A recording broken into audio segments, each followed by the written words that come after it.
God created us to make meaning in our lives, to make contributions, to be of service.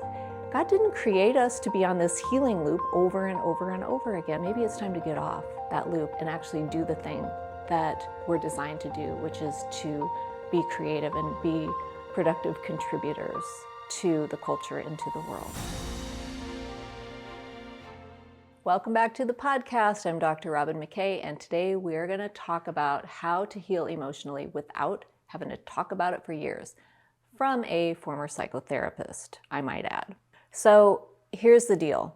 A lot of us have been in a healing journey. In fact, that's how we name it. We name it as a journey. We're on a trip to recovering our best selves, to feeling better, to bouncing back from burnout, whatever it is. But the problem is that what I have found in both professionally and personally, as I've been on my own healing journey, is that the goalposts keep changing.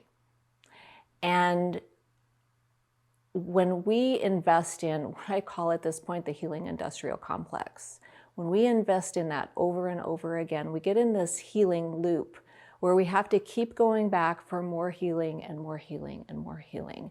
The health and wellness space has really created this structure and system where there's really, unless you're really looking for it, there's no way out of it.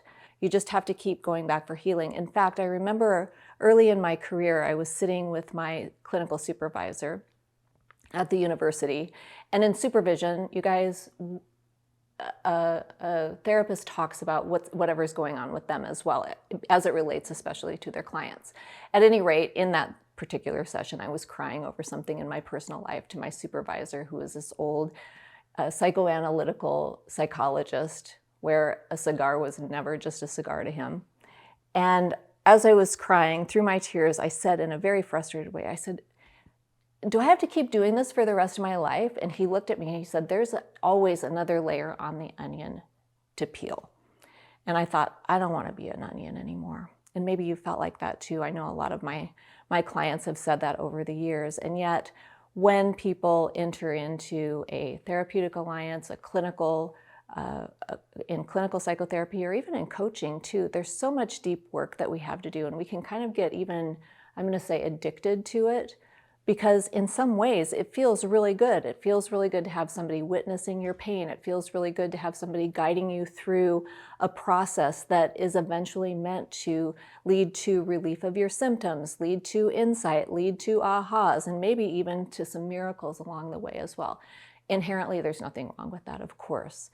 But there comes a point, I think, in every woman's life where we need to graduate, where we need to be able to look at all of the healing that we have done over the past however many years. For me, 25 years, I'll say. I've been on a healing journey and to some degree or another.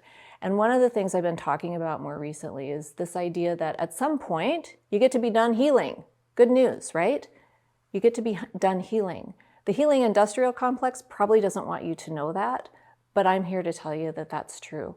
The whole point of healing, the whole point of coming home to yourself, the whole point of doing all this deep work and investing sometimes hundreds of thousands of dollars on your interior world is to come home so that you can go create something.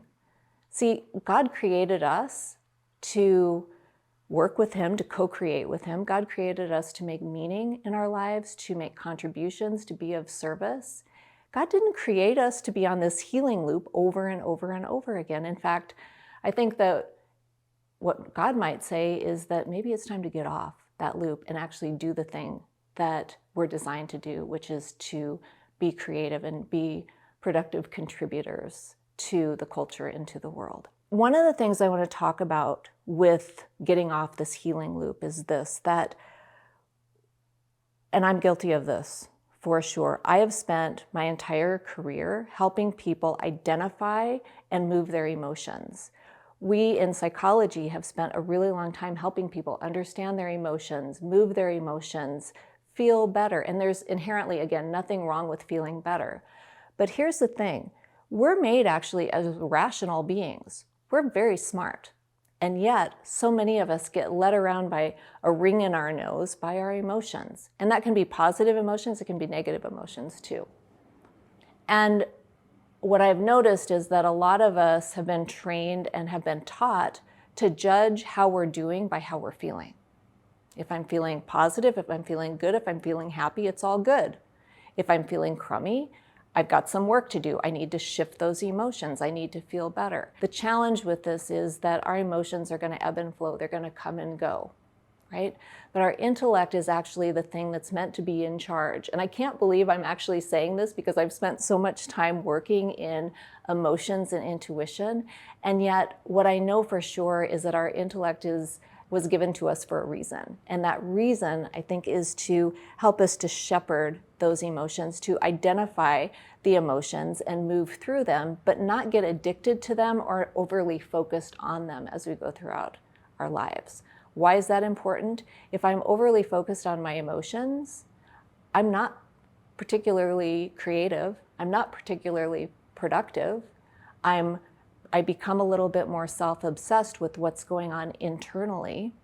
And I will admit, there are times when we want to be kind of more obsessed about what's going on internally, especially if you don't have a true or accurate understanding of your emotions. So there is a level of, I'll say, education and training we have to do around our emotions. So please don't misunderstand me about that. But what I'm saying is that as we're moving out of the healing loop, one of the things that we have to do is graduate from constantly focusing on our emotions and acknowledge, yes, how I feel is important, but also how does what I'm thinking about and what I'm deciding to do next, how is that actually impacted by what's going on emotionally for me? And I want to bring up a very specific example with this. A couple episodes ago, I interviewed Susie Batiste, who's the founder of the household brand Poopery, and if you haven't watched that, I really want you to go back and watch that. We'll put that in the show notes. But one of the things that she said to me was really interesting, which is that she said she'd been in therapy for 25 years, dealing with childhood trauma, dealing with anger, frustration, and so on, as so many of us had. In fact, she even shared that some of her therapists said to her they were intimidated by her because she'd had more therapy than they had. And she, during the episode, said how she kept on wondering, like, why do I have to keep healing? Like, what's the deal? Why do I keep going back to these traumatic moments as a child? Why do I have to keep doing this work over and over and I'm not getting the result that I know that I want? I'm not getting any better. And finally she realized something, that her anger, her frustration, her actual trauma had nothing to do with the people who perpetrated any kind of damage on her or did anything to her. Instead, it was her anger at God that she had to address. And once she came home to that realization and was actually able to, and I think she said in her words, have it out with God and really understand like what God's plan was for her life and come home to understanding how much God loves her and what he wants for her in her life, that's when everything shifted for her. And that's when she actually got to leave the healing loop. So here's what I want to say about that, is that especially if you're in the health and wellness space, the spiritual space where you're having all of these spiritual experiences and you're going to the ayahuasca ceremonies and you're going to the tarot card reader, there can be some benefit in that. I have not experienced the ayahuasca part, but I have read tarot before. I suppose that there can be some benefit to that. But ultimately, what I have learned in my own healing journey and what my clients are discovering as well is that coming back home to understanding who you are and whose you are, God's creation, that's when you actually leave the loop. And that's when you can move into this next phase of your life where you're doing the very thing that God created you for, to co-create with him, to make meaning of your life, to contribute, and to be of service. That's where we're headed. And nobody tells you that at the beginning of your healing journey. They just, when you're not feeling good, you go to your therapist or you go to a coach and you start feeling better. But nobody ever tells you that that end point is actually coming back home to God the Father. I know that that's a very different line than probably what you've been hearing in the spiritual spaces. And what I want to say about that is that it took me all this time until 2026 to get to this point to be able to really, truly understand that. Having grown up Catholic, left the Catholic Church and spent about 20 years practicing and teaching metaphysics and manifestation, where all the focus was on, yes, healing, but also very much on architecting my own life and creating from the perspective that I'm the creator. I'm not the creator. I'm a co-creator, but I'm not the creator. And honestly, neither are you. And honestly, neither are any of us. And yet, in that healing industrial complex, that is one of the, I'm going to say this, I'm going to be bold about this and say that's one of the biggest lies that the healing industrial complex will tell you, is that you're actually the creator of your experience. It's important for you to understand that perspective for me, because when people come in and work with me, sometimes they come in with that understanding that they're meant to be the creator of their own experiences. And if things aren't going well in your life, it's your fault. And what I will tell you is that, of course, it's never that simple. Of course, it's never that simple. And the other thing I will tell you is that a lot of the religious trauma and the trauma at home actually creates that divide between that homecoming that I was talking about, that I shared with you, that Susie told us on the previous episode, and that I've experienced myself. That in itself is a journey. It's more of a prodigal journey, I suppose, than anything else, but it's a very redemptive one once you understand where you're actually headed, if you choose that journey. My encouragement is this, is to please understand that your emotions are part of the healing journey, understanding your emotions, moving through them. But when you find yourself in that loop of, oh, I don't feel good, I need to go back to my healer. Oh, I don't feel good, I need another ayahuasca ceremony. Oh, I don't. If you're looking for those kinds of activities to fill that hole of I don't feel good, that's going to constantly be maybe fulfilling in the moment. And maybe it lasts a week or 2 weeks, but it's always going to be empty again. I can promise you that. Without a doubt, you guys, everyone who comes in and works with me or somebody like me has got trauma. It's kind of the condition of being human.